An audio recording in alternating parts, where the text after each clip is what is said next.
What if I told you 2025 could be the worst year in history to try buying a car? Not because of one problem, but because an entire storm of them is converging. By the end of this video, you'll see why even waiting might be the smartest move you'll ever make. Let me take you back a little. In 2021, when supply chains broke and chips vanished, used car values shot up 30-35% in some markets. Dealerships couldn't keep inventory, buyers scrambled, and people paid absurd premiums just to get wheels. That period rewrote what normal prices looked like. Fast forward to today, and the pendulum is swinging hard in the other direction. Used car prices have been falling for 20 consecutive weeks at wholesale. As of September 2025, the average used car listing price sits around $25,512. Retail has held firmer for now, but the cracks are showing.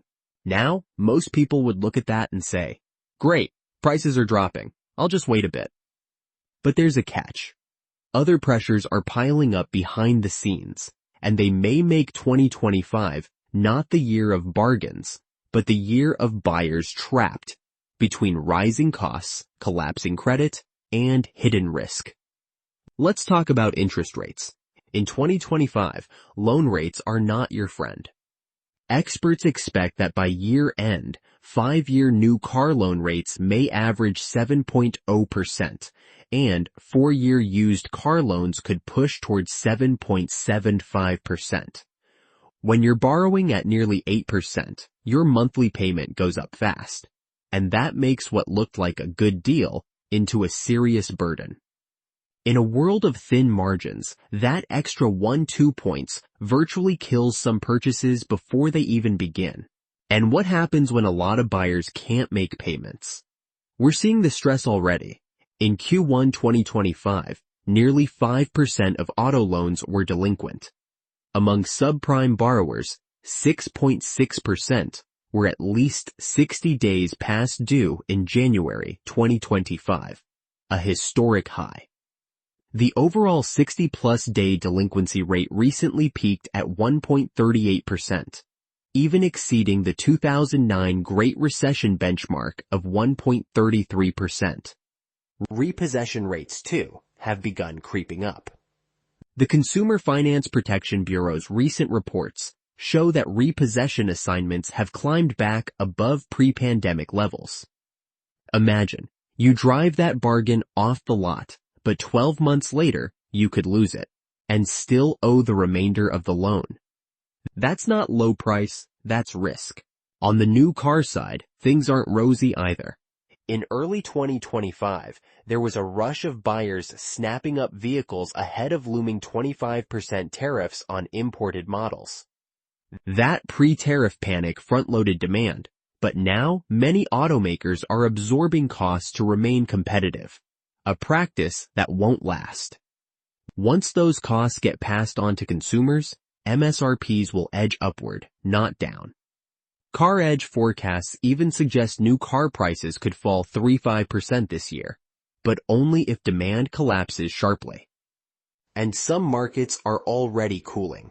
June 2025, new vehicle sales in the U.S. were projected at 1.27 million units, reflecting weakening affordability. In Q1, new car sales did show strength, 3.9 million units, up nearly 4.8% year over year, helped by buyers rushing to pre-tariff deals and automaker incentives. But beneath that rally, supply is shifting. The number of cars priced under $30,000 has collapsed, down from 38% of inventory in 2019-21 to just 14% today. And most of those budget models are imports, meaning they're the most exposed to tariffs. Add in that automakers are focusing more on higher margin vehicles, and you see fewer true bargains for the average buyer. So, picture this. You, the buyer, are squeezed from all sides. Inventory is trickier at low price tiers. Interest rates are high, credit is under stress, and falling used car prices make trade-ins weaker. Now add another complicating factor. Anticipation of a crash. When people expect prices to fall further, many will delay purchases, weakening demand, and that downward pressure feeds itself. Some forecasts already expect full-year U.S. auto sales to land around 16.02 million units, lower than the 16.3 million once forecasted. But here's one of the most overlooked threats: hidden inventory and off-balance sheet risk. Automakers and dealers often sit on unsold cars, carry heavy incentives, and subsidize financing to hit quotas. When credit tightens or incentives shrink, they can't support those vehicles indefinitely. In markets like Europe, registrations fell 2.4% in the first half of 2025. Globally, registrations rose 5%, but much of that comes from China. North America pulled modest growth of just 2.5%, and analysts warn of softening demand ahead. And hey, quick reminder while you're here.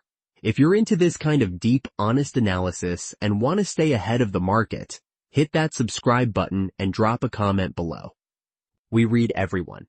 Because here's the emotional twist, the big reveal. The worst danger isn't falling prices, it's falling buyer confidence and collapsing credit utility. Once consumers believe that prices will drop, or that credit lines will tighten, a cascade can begin. Suddenly everyone waits, dealerships adjust, incentives vanish, and what looks like a good deal becomes a trap.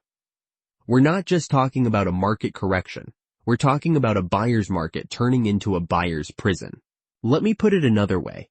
You might feel like delaying buys is smart, but if credit becomes unavailable, or if dealers begin demanding larger down payments or buybacks, you may be priced out permanently.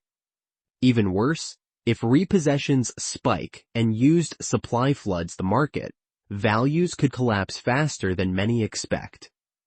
Let's walk through a hypothetical. Imagine you bought a $35,000 car in early 2025 with a 7% APR, and 2 years later, your trade-in value drops 15%. Meanwhile, repossessions have surged, credit for used buyers is restricted, and interest rates for renewing or rolling over loans are even steeper.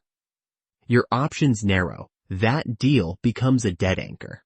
And it's not hypothetical. In 2025, Americans carried around $1.4 trillion in auto debt, and that balance fell by $13 billion in Q1 as consumer demand cooled. That pullback signals people already hitting their limits. Meanwhile, subprime delinquencies have broken records. This isn't just a market wobble. This has the tone of financial stress. So what does that mean for smart moves? If you're considering buying in 2025, weigh this. If you absolutely need a car now, target late-model used vehicles with low mileage, insist on strong warranties, and lock in as low a rate as possible. But if it's non-essential, pushing out your purchase to late 2025 or early 2026 might allow things to settle, credit to loosen, and bargains to emerge. Another safeguard: watch for industry indicators, rising delinquencies, shrinking incentives, fewer 0% APR deals. When those begin vanishing, that's your signal the stress is spreading.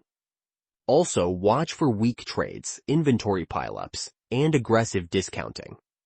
Those are signs the market is cracking. Now, just before we close, here's the emotional reveal that ties it all together.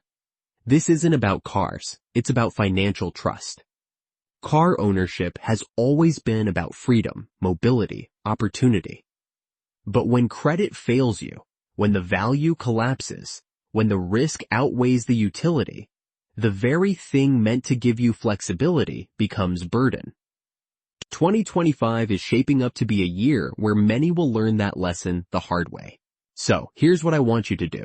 After this video ends, go watch our deep dive on how to protect yourself during a car market crash, 2025 edition. It's the perfect companion to this one. And if you haven't already, hit subscribe, because over the next few months, we'll be tracking every twist in this story together. Thanks for watching the Car Gurus. Stay sharp, drive smart, and I'll see you in the next one.